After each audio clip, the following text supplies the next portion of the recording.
I think it leads us on quite nicely to the opportunity with B2B, the installer market. Where would you guys like to see that? What would you like us to be doing next, and where would you like your business to go down that installer route, or not, as the case may be? I don't know.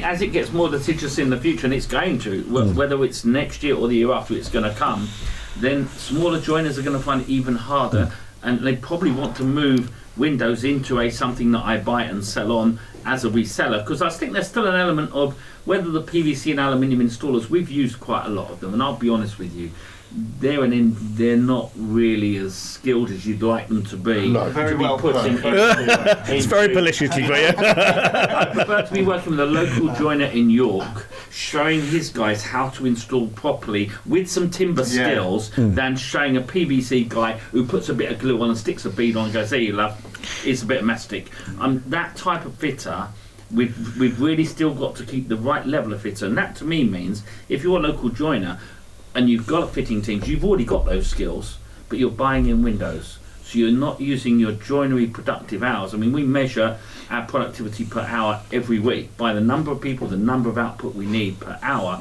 And if I put into there a product that I could have just bought from either of you guys here, I can maximise my higher value products, the specially made Gothics and lamb's tongues and special things that I'm doing.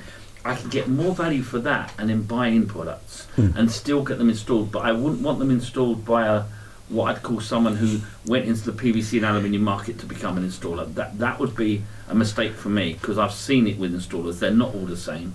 If you come from the timber background, your level of quality more matches the window that's putting in. So this gives an opportunity again for the small local joiners, because they could treble or double or add $1 million to their turnover in windows and not even change the size of their workshop or their fitting base. So it gives them an expansive model opportunity to buy in. Proper training as well in the installation and the way it's installed is, I mean, it's a hard one because there's a lot of different caveats as in one building to the next, but I think the better that can be trained and have it all designed around this particular product, the easier it will be to have approved installers, let's say. Yeah, I've got to agree with that, because I mean the approved installer thing gets bandied around a lot, and often it doesn't mean a lot. Approved, Yeah, absolutely. Yeah. But something I've specialised in for the last 20 years is setting up networks of installers, both in PVC and more in aluminium, but also in other areas of home improvements as well. And training has to be at the key of it. In the companies I'm working with at the moment in the aluminium side, we've set up academies to help people how to manage the logistics of aluminium windows. And there are a lot of very good installation companies out there, and I'll differentiate between an installer and a fitter and an installation company that's got 3 or 4 or more teams who've invested in getting the right people and have joiners in his team as well. They're the companies that will be attracted to being able to install timber with the confidence that they can get the product. And it's becoming harder and harder to find people that are skilled tradesmen that are decent carpenters, etc., etc. I do think it's becoming a lot more difficult out there to find that skill. It's almost like it's a dying art. It feels like. The NVQ itself, the NVQ training. So some of our guys have had to undergo NVQ even though they've got 25 years experience. It's an insistence on behalf of a certain client, so one of the prestigious builders. To get onto their site, they'll only let you have. Now, when you go through that NVQ training, the word timber's not mentioned once in the whole programme. Really? Not once. know how to return, self-return window boards, shutter boxes. It is mind-boggling because it's all about towing and healing. It's all about fixings. It's all about simplistic packers. There's nothing in the NVQ for window installation that even mentions timber. So for me, our guys had to have it, and I'm thinking, what a complete and utter waste of time. But without that, they're not allowed on the site, even though they're fitting timber windows. So one of the areas to look at here is whether you can approach the NVQ and have a timber one and have people. Funnily enough, I've just written that down. I've written it down. It's very clear. And my guy's like, why did I waste my time doing that to get an NVQ window? Most joiners will learn more on the tools with seasoned professionals that have already done the job, and they will never do in a college or they're not allowed to use the machines. They haven't got the right machines anymore because machines have been modernised, so they're using 30-40-year-old machinery that's not really being purchased now by seasoned professionals. So they're coming out there with a piece of paper that really just gives them a piece of paper, and nothing actually gives them the skills that they need. I think I showed someone a hand plane recently, and they What is that? It is a problem. In construction, it is a problem that's fairly unique to glazing, because glazing a long time ago opted out of considering itself in construction. So there's no CITB finance money available from the government to train window fitters. So it's a very basic MVQ. It's different to obviously a carpentry and joinery MVQ, but there's a middle ground there that there's a void that needs filling. And we're working with organisations like CERTAS at the moment, at the Joinery Network, who are developing their own training at the moment, and we're saying to them, we want timber in that. You know, we have our own scope with CERTAS for the installation side, and we're actively working with them. I sit on their steering group in trying to develop the timber side of that training, because if you can fit PVC and aluminium, you should be able to fit timber windows correctly if you've been trained. If you have the extra training, and that's the bit, isn't it? It does require a different skill set for sure, though. I'd say it's a lot of those time-served knowledge. I think, like Steve said, the UK housing market isn't all one foot fits all. We don't have straight through flush brickwork. We can have corbels, we can have stonework, we can have check reveals. You know, brickwork can drop, and all of these things have got to be dealt with, and that can only be learnt through experience, really, and through your experience with working with existing tradespeople that have done this before. And like I say, we're all getting older, me and John especially. We're going to be gone in the next 10 years as our knowledge is lost. Not dead. Take him out the back and shoot him. Yes. Let's bring the conversation right down. Again, guys. The whole country's going to fold. I mean, but there's a whole generation that's going to be lost in the industry in relation to knowledge. And the Joinery Network's here really to pass some of that knowledge on and keep that knowledge going and turning over into new blood, really. And if we don't do that, we're going to get less and less younger generation coming into the industry, because it's not an attractive industry anymore. It's so much easier to go onto TikTok and WhatsApp and all this stuff. But the reality is that we get brainwashed and believing that's the avenue to go down. But having a good trade, having good knowledge will see you out through your life, and it gives you really good satisfaction when you put something into a building, whether it be kitchens, furniture, or windows and doors, or built a timber frame building. It's great satisfaction when you walk past that to say, I did that, I was part of that, and it has a life of its own then. It grows with you, and you can go back 20-30 years and say, I was part of that. I can go back past buildings around London now that I've installed, I've worked on, I've surveyed, and that's part of my history, as well as the building's history. I bet your wife loves that when you go. I'm going on the tour. Those are mine. She hates it when I go on holiday, because I always look at how other things are made. I'm always interested in learning new techniques, and she says, "Stop looking at the windows." You know, one of the things that stop looking at those other women. It's stop looking. One of the things that frightens me more than anything else, even listening to the conversation that we're involved in here today about, for replacement windows and things like that, having to have certification, which is coming in, is I look back and where did I start? I started off from a farm building. That's where I started the joinery business off, right from the roots of a farm building at 20 years old. nothing like HSE would worry. You know, I had one of those thumper mortises and a circular saw with a washing machine motor attached. and with a bit of luck. And you've kept all your fingers. Yeah, they're all there still, you know. But within a bit of luck, within a week of full-time work, I could make a window.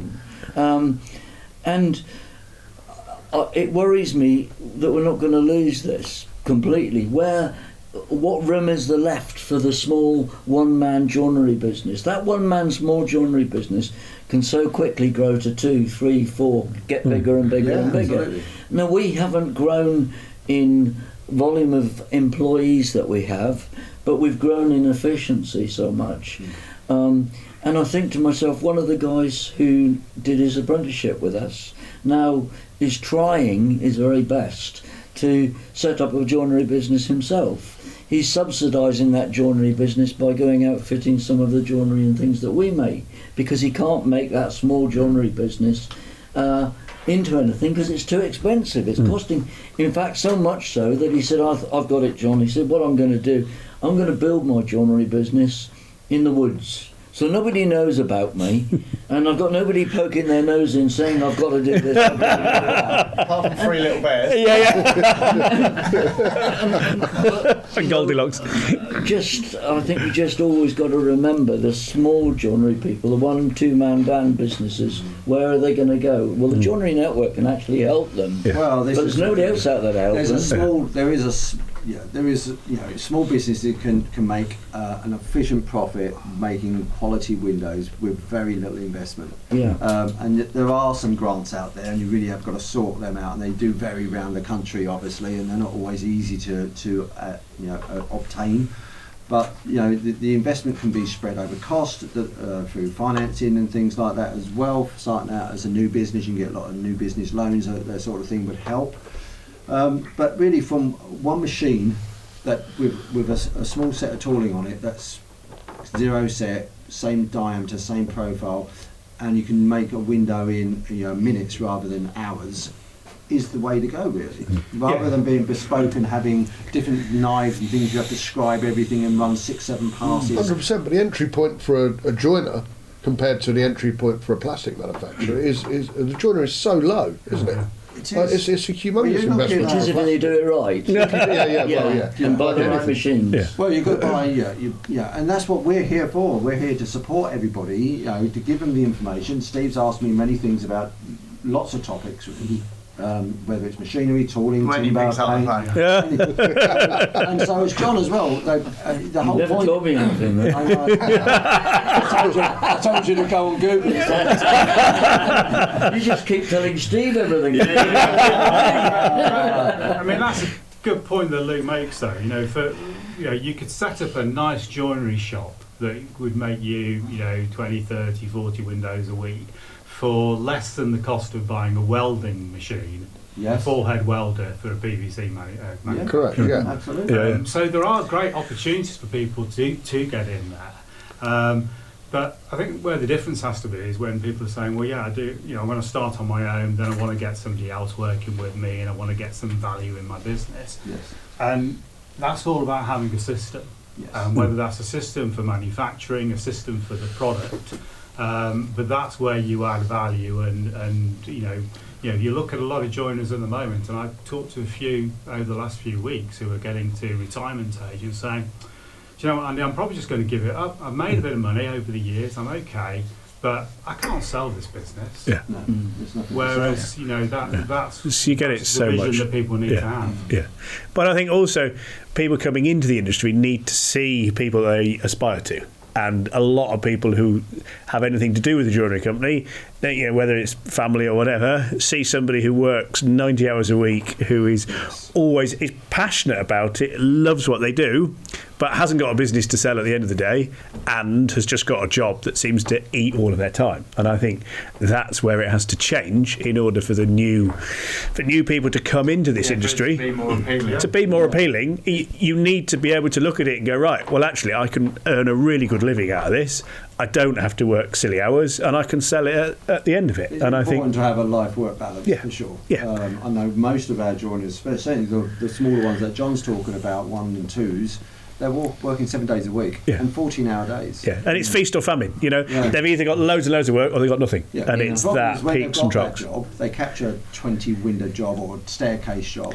They're not looking for the next job Yeah. now. They're so Yeah. busy doing They're that disappearing job. And into it, suddenly yeah. you get this big hole at the end of that job. I've got to go out and get some more work now. I'm scratching around looking for it, and it literally goes up. But peaks that and is troughs. where being part of a system and centralising marketing and centralising that sort of thing really works, because if we can start, I mean, we've come on to where we want to take the joinery network, but if we can start facilitating the work and actually generating the work so that, using our Uber joinery analogy, which is terrible, but you get the idea, all of a sudden you've got your own business, you're doing your restoration in and you're doing what you're currently doing, buying stuff in, installing. If you do have a dip and jobs get moved or just things dry up, if you could go to a pot, almost turn an app on and say, I'll take that, okay, again, you can never do that unless you're part of something, part of a system.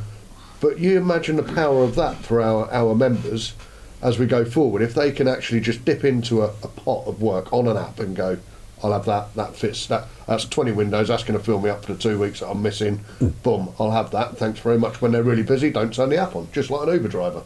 How amazing would that be? But again, it's all being part of the system, and if now we have the manufacturing system and the product as a system, like we're saying, if we can get to that point where we have the installation system, then we've got, from cradle to grave, we've got a system. We know you're confident that that installer is being trained to fit that system in a systematised way. We're all confident, and that's where it grows, in my view. We've got huge opportunity here, huge. Yeah, totally. In fact, we've seen it in Timberwood. Yeah. We've trebled. You've in proven it, size. essentially, yeah. We've Trebled in size. from just under 2.5 million to over 7 Wow. in the last 3 years. Wow. And that's all joinery without any glass. We have the glass business, as you know, which gives us great access geographically around the whole country. We ship glass to literally 600-700 joiners.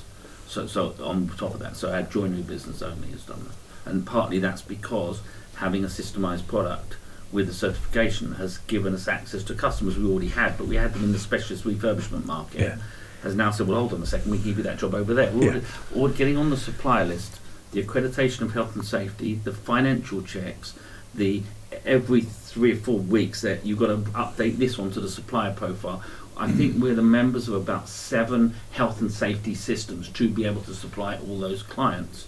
But without the product, we wouldn't have been able to do it. Yeah. We wouldn't have been able to do it. So they want to see your system, they want to see your conformity, they want a reliability that when that product turns up, it's the same as the product that turned up 3 weeks ago. Yes. Not oh, well, it's something similar, we just bought it from a different country. That's gone. This has given that systematic sales view right the way through.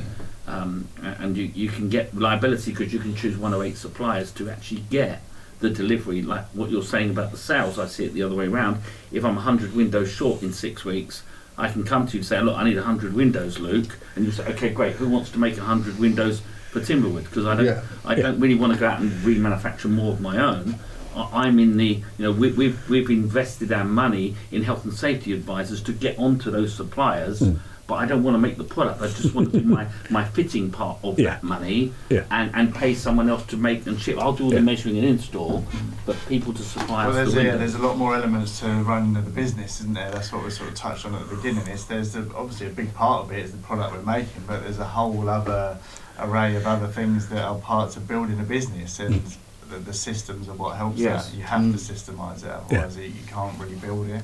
And I think the health and safety, as John mentioned to earlier, not only health and safety in our factory, with things like now vacuum systems being put in and people wearing head masks, and if you don't shave on that day, we have a shaving room now, so people who've had a front skin, we'd be good, wouldn't we? banding. Well, you can't work there. We can't do that, otherwise we'll have to call this something else. People in this room can't work for you. But you'd have to have like a space helmet on with a battery pack and a filter, because they're the rules. So where it's going, not only health and safety there, but health and safety with the clients. So we find the government's given the onus of responsibility of health and safety to our employers, who are saying you need to the lead value for our machines. They want to see that, even though they're a builder. They really have no right to ask me for my LEV testing, but they're asking to see it because HNSC is asking them. So it's like the taxation collection office. They're now using health and safety to force people like us to supply the LEV, and luckily we've got it.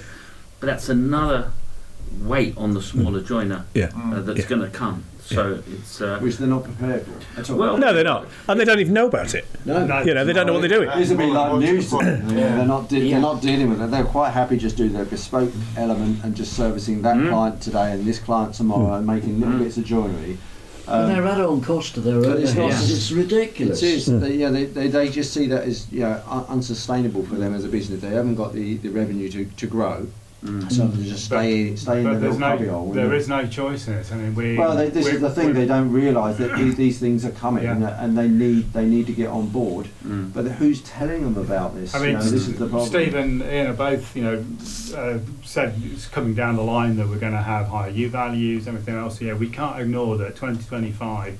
Is going to be here before we know it. The government is absolutely committed to improving U values to a level, and also bringing past 24 document queue across refurbishment as well as new build. Yes. Everybody says, well, it doesn't really matter to me because I never see a building control officer. They never check it anyway. The difference is that now it sits under the health and safety executive with the safety regulator. The safety regulator has already gone out and said, we realise that the building control and local authorities are still going to have some remit to check this work, but we will be overseeing it. And if you've ever gone the wrong side of an HSE, where they said you've done something wrong on a safety issue, you don't want to be there. It's not like dealing with a local authority. Well, you end up in court, don't you? I mean, it's with big fines from the moment you're seen to be contravening. You are instantly hit with a fine every single day that you are contravening, and that will come in. Could be quite worrying, really, for small joinery or big and small joinery companies, because if you've done one job wrong and they catch you out on it, they'll check every job you've done. That would bust them. That would bust them. Absolutely. The thing you've got to think about is, in the UK, what's about 14,500 joinery businesses in the UK, not just that sort of figure. Only about 10% of them are doing it right. It's incredible, isn't it? Which is quite scary, really. But if you go into Europe, and it's all coming into the UK now from the countries that you mentioned in Poland, Latvia and Lithuania. So, and they're all getting investment from their governments. If we don't do something now, they're just going to take a bigger piece of the pie, which means we got left with the crumbs really at the bottom, which are all of the difficult stuff that's difficult to make money on, time consuming.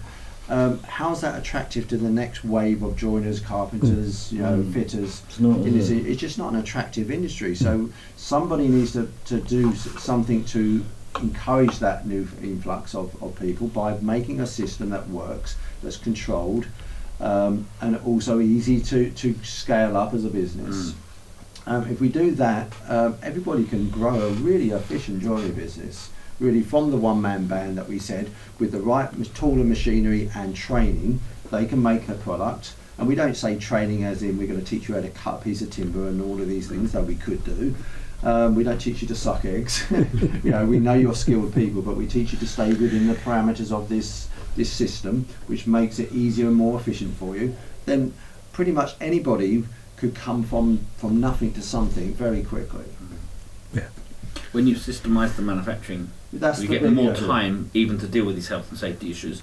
While every window is completely different, unless you're fortunate. That's your focus, isn't it? Underneath. To work on the business. Then you can actually say, let's systemise the manufacturing. Actually, now the health and safety doesn't seem like such a big issue because I've actually got that spare time across now that actually I can. You've got the headspace and the time actually for it. I mean, on an extraction side, I don't have a son to take over at Timberwood, so we're building all of these things we're talking about here and a management team underneath me already in the age group of 25 to 40, so that I know I don't have to sell off the business. So I know it can grow in a management takeover, but I'm building that management team because I know all the things they need to do that we're now putting in systemising processes, whether it's health and safety using QR codes, whether it's an automated buying in system, barcoding with buying in products from Lignum, but automating those systems so that the company can run into 50 to 100 years in front of me. It's not a matter of I've got to stop. I think a lot of joiners, I think you mentioned it,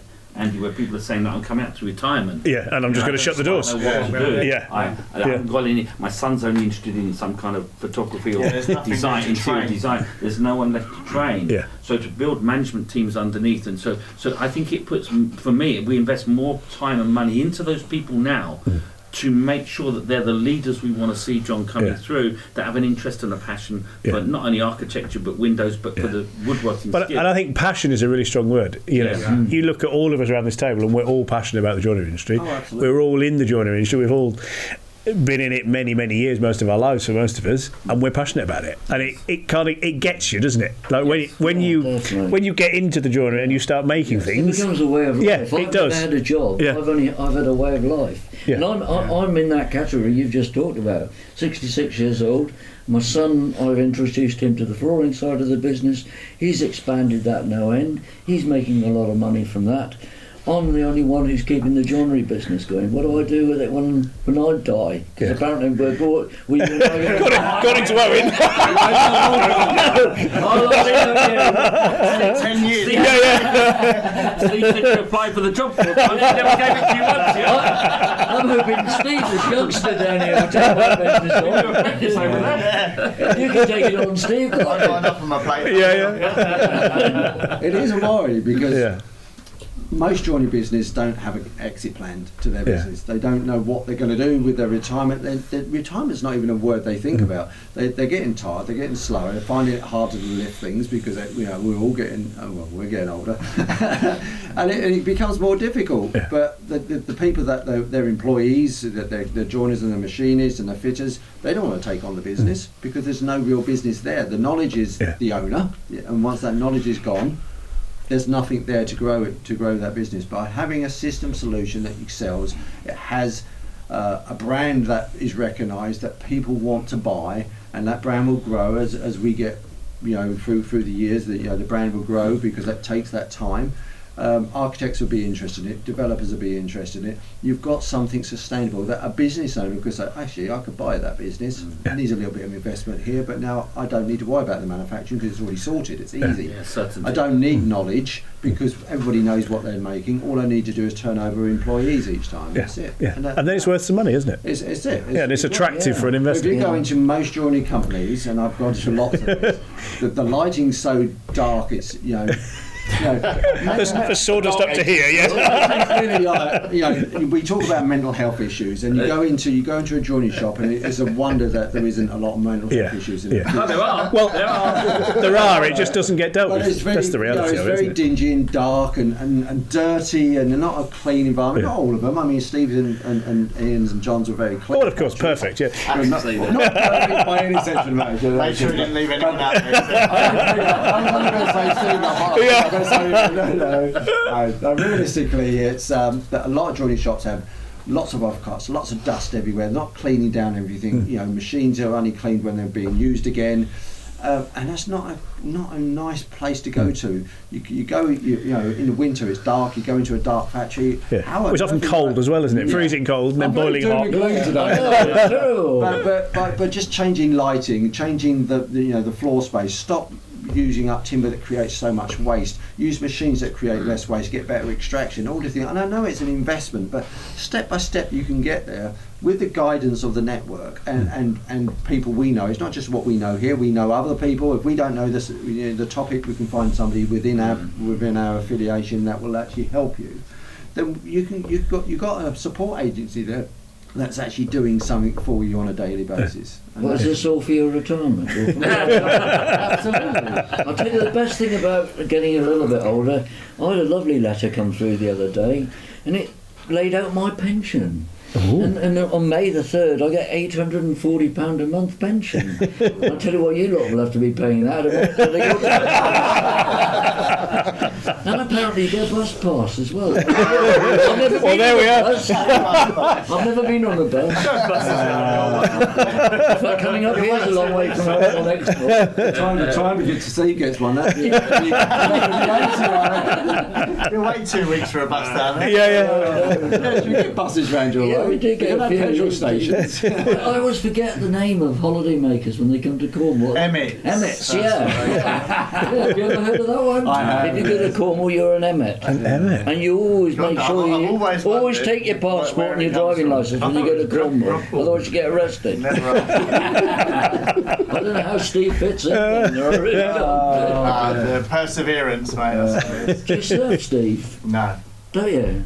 That's the first question most people ask when you say you lived in Cornwall for a while, and the answer is still no. Never. What do you do down there then? Makes windows. No, make windows. We'll leave it there. Yeah.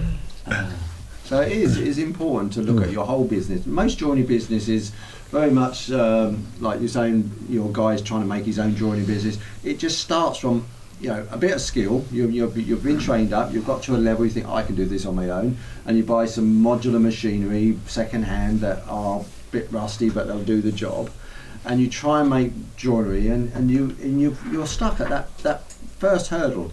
Where do I go from here? What can I do to improve that? And there's nobody supporting it. And the truth is, you call in a machine company, or you call in a tooling company, or you call in a paint company. They're only going to sell you what they want you to buy. Yeah. We're in the joinery network are fairly impartial on what we do. It's not all about you must use this machine. Now, clearly, we will send you to people that we trust and we know that can deliver, because we got that experience of making mistakes of trials and tribulations in the years. But what the whole point of it is that we can guide you to do. If you're going to do an investment, you do it the right first time and not make the mistake. And I've done some white reference in the past. I bought a machine that's supposed to do multi-sanding, and I just sit back and watch it do it, and it didn't work. And you can make these mistakes, but that's what the joinery network is about: buying into a seasoned professionals that can guide you, whether it's commercially, through the right hardware, or even, because Luke's not just about hardware. I see him more as a joinery network as a knowledge base, and he'll point you in the right direction of the person that will help you with whatever venture you want to do.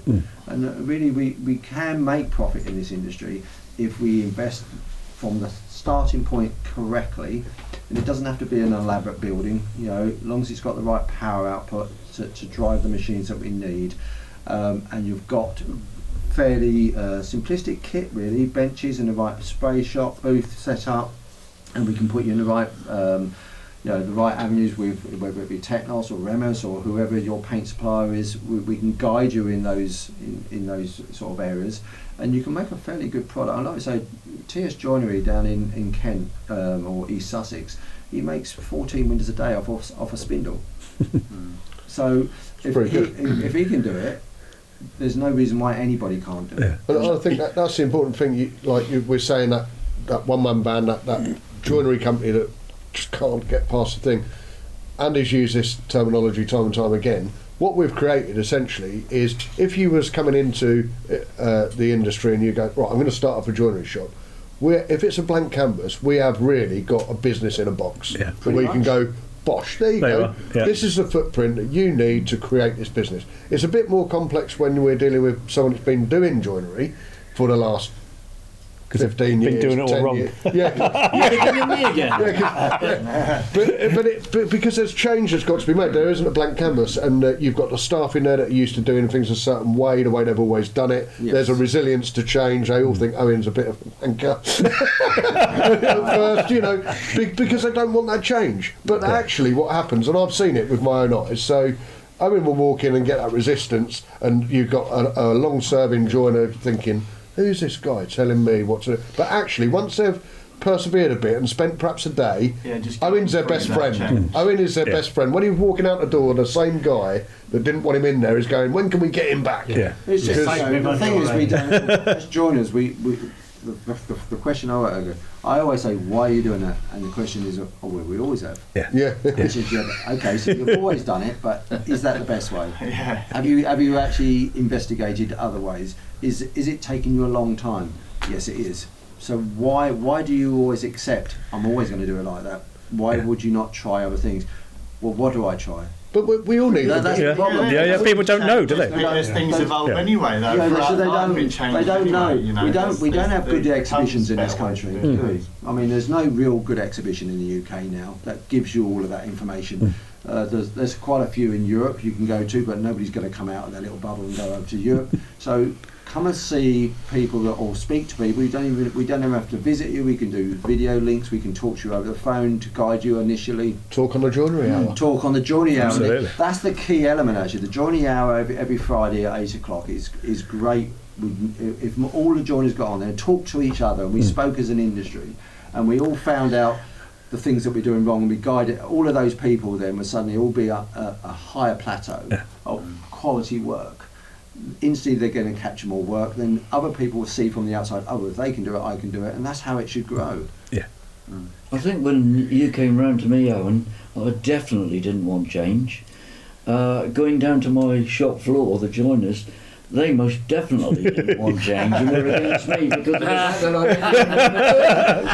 It's a mutiny. But the interesting thing now is 4 years on, if I put in anything bespoke, like you guys do, and I put that into the workshop, we don't want that bloody thing. We want to get back onto the lignum work. And that's where we make the money. Yeah. Put the other stuff aside.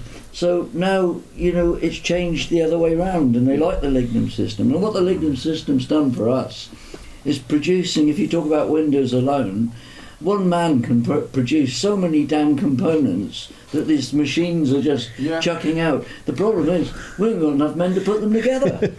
You'll have a lot of people now with bits of glue sticks, gluing them all up. So, the system's not failed. The system has definitely not failed. It's a bloody good investment. But now we have to find more labour putting it together. Well, I was wondering whether you'd come down over that. Got a spare hour on the You can't afford me, mate. That's a retirement plan. Is it? I'm taking up on that. John, you're right. I mean, you said that a few times there about having a system that is a value, and you see that consistency from it. But from your point of view, Aaron, where does coaching sit in, or does coaching fit into that systemization? I would say coaching is, so the easiest way to get to the next level in your business is finding an expert who knows how to get there, essentially. And you can either stab around in the dark and make lots of mistakes, and like Ian, you were talking about, you started outsourcing, and for 2 years, Still got some of them. and I think all of us around the table have had that. We've all made loads of mistakes in our business life. We've all tried things and they've gone wrong. Those mistakes take time, and those make money, and they you cost end up an in a loss. awful lot of money. And actually, bringing in somebody who knows how to make the difference, and that might be that you're bringing in Owen to fix your factory and to show you where you're going wrong, but equally from the other side, where I see it in the coaching, is the numbers and the business. And most joiners are not business people. They've not learned how to track things, how to plan a workshop, how to plan things and get numbers that help you make decisions and help you make the profitability. And getting your workshop running well is the sort of first step of improving your profitability. But then getting on top of the numbers and coming out of your business and being able to get your business to really sing and really run without you, and all you're then doing, you can concentrate on you've got a whole overview. You can sort out your health and safety, you can sort your marketing out, you coming away from it because you've got the systems running, and taking it to the next level is then understanding how to run a business. And essentially running a business, it kind of doesn't matter what the business is, the fundamentals are all the same. Whatever you're manufacturing, even whatever you're doing, there's money coming in at one end, and you've got a cost to make that product or to buy that product in, and then you've got a set of overheads. And the more you can get out the door within that same set of overheads, the more that's left in your pocket. Is the really simple. And so many people really overcomplicate it. So I was down with a joiner on Friday, and I went so one of the things I do is I go and interview their key staff and get a real understanding of what's going on and how they can move on to the next level. And he was obsessing about how long things take, and well, if this process takes 5 minutes, and what can I do to change that? And I was like, right, we'll zoom right out. Where do we want to be? He wanted to turn over 750 grand. So we divided that down into, okay, this week, what has your workshop got to produce from a finance point of view? Okay, there you are. There's that lump of work. Give it to your workshop manager and say, make this happen.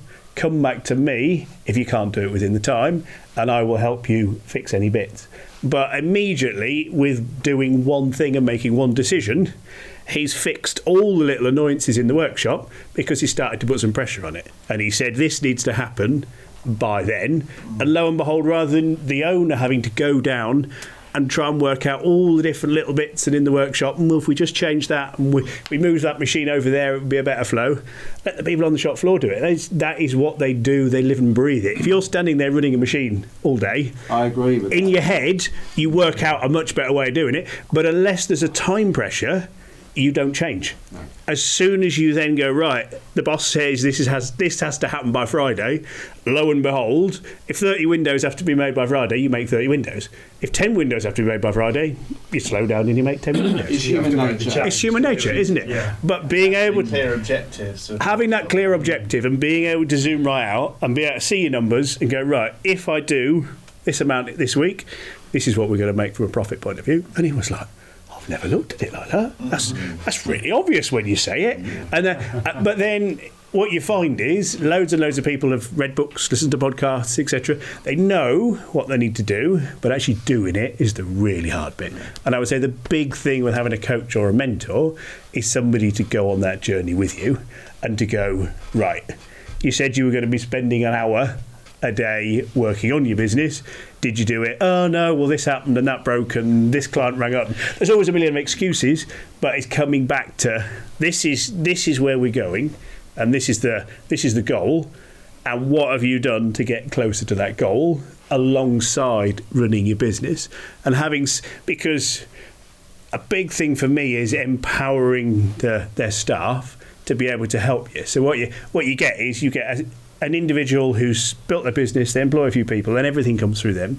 They drive everything. And like this joinery firm I went to, he went on holiday for 9 days. And the first 4 days when he was not there were all right. And then it all kind of sort of... and he'd left him a load of work to do. And he was like, if you finish that, then there's some shelves to build up there for the stock room. And lo and behold, when he got back after 9 days, they built some beautiful shelves in his stock room, and they hadn't finished the work that was actually going to pay. And it was like what he hadn't done is hadn't communicated really clearly what he wanted, and then got them to take ownership of it, and them to go, right, if we're going to achieve that, right, you do that, we'll do this, and unless they come up with a plan, all they do is blame him. Oh, he's left us with far too much work. It's not possible to do. There's whatever. All the excuses under the sun. Whereas if you say, this is where I want to get to, and then let your team say, work out how to get there, and then you empower them and you steer them and you help them, lo and behold, when things get a bit tough, they find a way. It's the same as putting that pressure. And it's people really thrive in being given responsibility and being believed in. And I think that is key to getting the next generation to be passionate like we are, is for them to be believed in and them to be given a bit of rope and a bit of, make a few mistakes, try something. This is where I want to get to. This is where I want my business to look like. Come back to me with 5 ideas. 4 of them will be rubbish. 1 of them might be okay, but own it. Yes. And if they're owning it, they're going to fall in love with it like we all have. And I think that is the key. And what we don't want to do, I think a lot of people think about the Lignum system and the joinery network as we're de-skilling it and all we're doing is getting robots essentially to do it. And it's not. You can still run the system that we're talking about and still fall in love with joinery and still fall in love with what we do. It's still very flexible with the product. It's not just a square window and a square hole. Yeah, and it's believing in people and people realising, right, the boss has got my back and he's believing in me to get to there and he's going to support me to get there. Makes all the difference. And the other thing I find is everybody obsesses about whether they've got the right people. all the time. So I go and talk to an owner of a small business, and they go, "Oh, I'm not sure if I've got the right team," and you're telling me to hand over things to somebody, and I don't really want to spend the next year developing this person and then find out they're not quite perfect, and should I go, will you come and interview them and find somebody else? And I've been and seen enough that generally, unless you've got a really tough one, most people are absolutely fine. They need believing in, they need a bit of steering, they might need a bit of training, but really you're not trying to clone the owner and get somebody, you're not taking an Owen and going, right, well, we need somebody who knows everything that Owen knows in order to be able to hand stuff across. You're saying, let's get somebody who can do 5% of what Owen does, teach them to own that bit, and then somebody else has 10%, somebody else has 5%, somebody else has 15%, and it's that little bite-sized chunks that people can really take ownership of. And then you're not putting all your eggs in one basket. It doesn't matter if you then got a management team of 5 and one of them turns out to be not quite what you want. The 4 you've really invested in have made the difference to your business, and you bring somebody else in. But so many people obsess about having, well, I need the next person who's going to do everything that I do, who's going to be passionate like I am, who's going to understand like I am, who's going to know those technical details. And the Lignum system very much helps that because it is less bespoke, therefore it's easier to learn. But like you say, Ian, you've still got a team doing the bespoke stuff, and that's great. And you want to keep that. It doesn't have. It's not an either or. You can have both. And I think in a lot of business, people feel like when something new comes along, it's black and white. It's either that or it's that, and it doesn't have to be that. It's actually, we can fix what we're doing and we can bolt that on. Very similar to you, Ian.